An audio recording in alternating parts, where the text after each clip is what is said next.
کردار کے صدقے،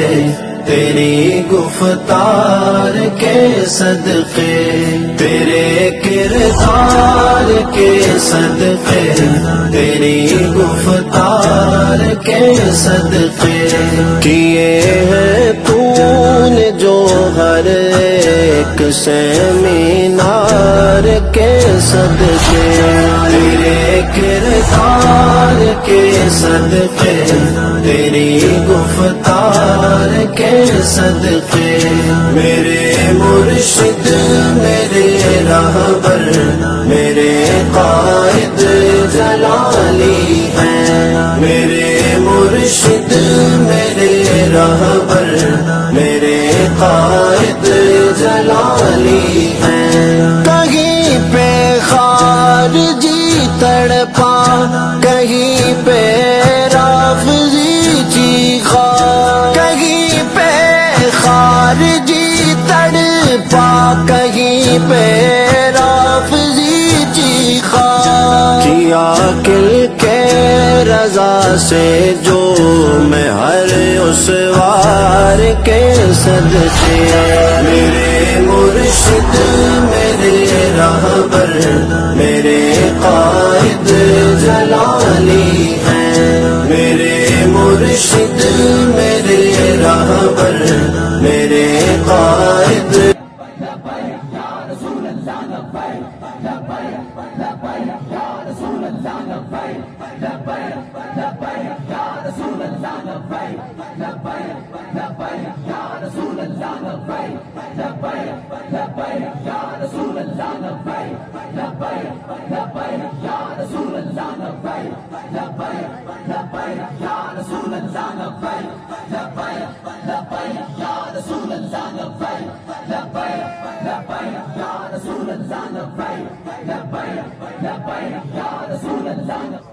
خدا بندہ مدینے کے چمکتے چاند کا صدقہ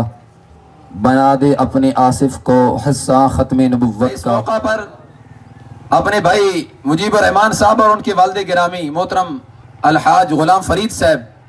میں ان کو مبارکباد پیش کرنا چاہتا ہوں۔ دیہات کا علاقہ ہو کر انہوں نے کتنا خوبصورت یہ پنڈار سجایا، کس مقصد کے لیے؟ مقصد ایک ہی ہے، اور وہ ہے اپنے نبی حضرت محمد مصطفیٰ صلی اللہ علیہ وسلم سے وفا کرنا اور آقا دو عالم صلی اللہ علیہ وسلم کی ذات سے محبت کا اظہار کرنا۔ اس مادہ پرستی کی دور میں، مہنگائی کی دور میں، جب ہر انسان پریشان ہے، ہم ان ساری چیزوں کو پس پشت رکھ کر اپنے محبوب حضرت محمد مصطفیٰ صلی اللہ علیہ وسلم کی بارگاہ میں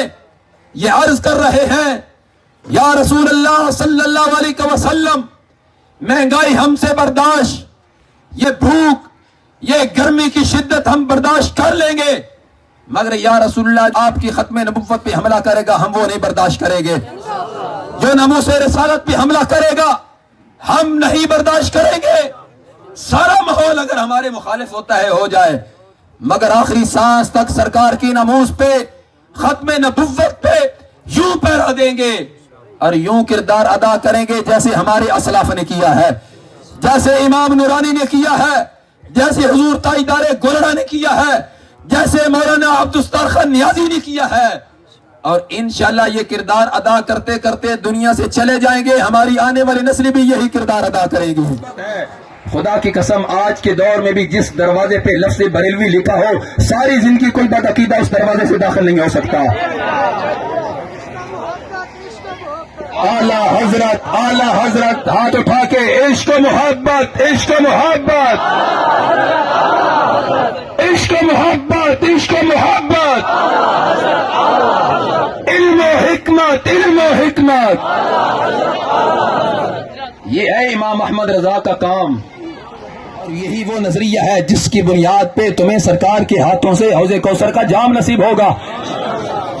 حویلی میں سارے بند جو دشمن صحابہ کے،